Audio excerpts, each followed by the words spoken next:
Assalamualaikum warahmatullahi wabarakatuh. Perkenalkan, kami dari kelompok 3. Di sini kami akan mempresentasikan materi Fundamental of Database System mengenai Types of Distributed Database System.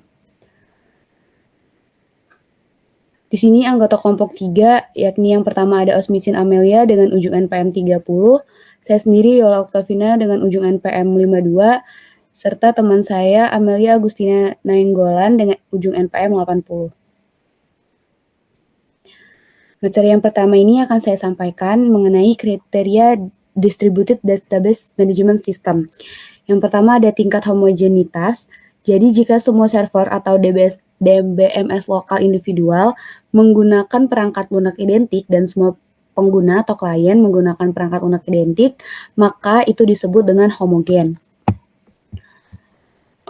Tingkat homogenitas ini menjadi salah satu kriteria yang digunakan untuk mengevaluasi dari si DDBMS. Jadi ada beberapa aspek pertimbangan yang menentukan dengan DDBMS ini, yakni pertama struktur datanya, kemudian model data, sistem manajemennya, dan protokol komunikasi dari DDBMS-nya. Tingkat homogenitas ini memiliki beberapa manfaat seperti memiliki interoperabilitas, memudahkan pengelolaan dan pemrosesan data, serta meminimalisir kompleksitas dalam lingkungan yang terdistribusi. Jadi pemilihan tingkat homogenitas dari BMS ini harus didasarkan pada kebutuhan spesifik dan konteks penggunanya. Kemudian selanjutnya ada derajat otonomi daerah. Jadi jika tidak ada ketentuan untuk situs lokal berfungsi sebagai DDBMS mandiri, maka sistem tidak memiliki otonomi lokal.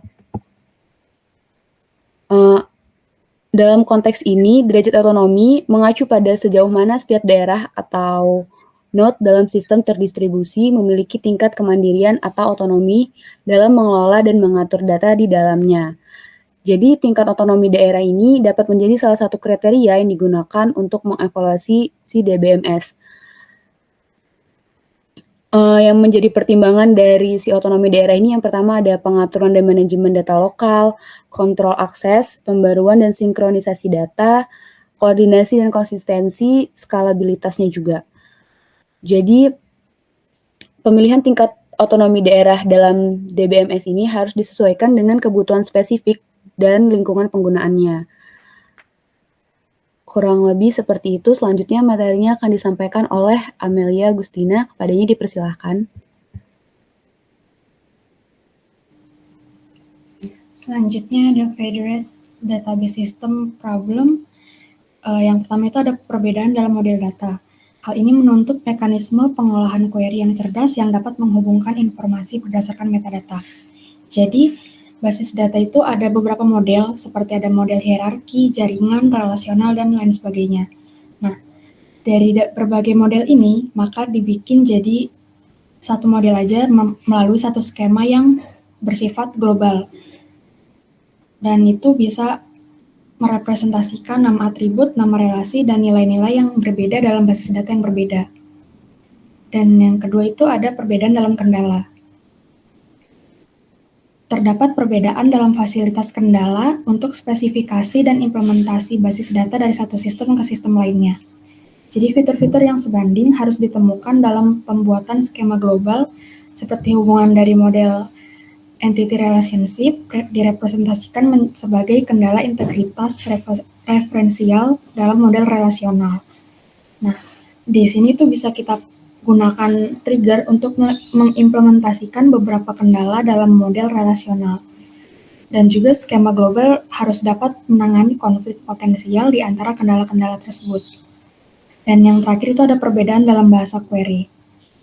Jadi, bahasa query ini memiliki set tersendiri dan dari tipe data, operator, dan perbandingan, fitur manipulasi string, dan sebagainya. Karena SQL ini ada beberapa versi, seperti SQL 89, SQL 92, SQL 99, SQL 2008. Jadi kalau bahasa query yang digunakan berbeda, maka penggunaan model datanya juga berbeda, tapi di sini harus dibikin jadi sama. Selanjutnya saya Selanjutnya saya serahkan ke Osmicin.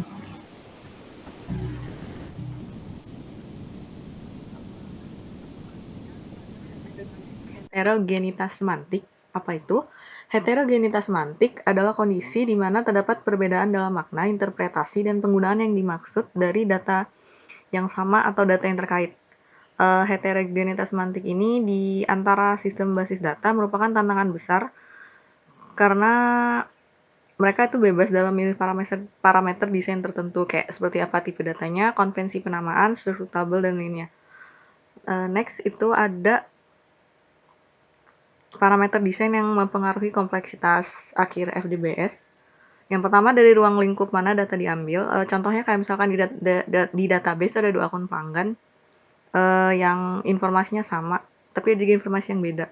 Tapi itu merupakan dalam tabel yang sama kayak dalam tabel pelanggan dan juga tabel akun gitu. Yang kedua ada representasi dan penamaan. Yang ketiga itu ada pemahaman, makna, dan juga interpretasi subjektif data yang merupakan penyebab utama dari heterogenitas semantik tadi. Yang selanjutnya, kendala transaksi dan juga kebijakan. Kendala ini berkaitan dengan kriteria seriabilitas, transaksi kompensasi, dan juga kebijakan transaksi lainnya. Dan yang terakhir ada penurunan ringkasan yang meliputi agregasi, ringkasan, dan juga fitur pemrosesan data. Mungkin cukup sekian. Kita kembalikan ke Yola. Baik, sekian penjelasan materi dari kami. Apabila terdapat kekurangan, kami mohon maaf. Kami akhiri. Wassalamualaikum warahmatullahi wabarakatuh.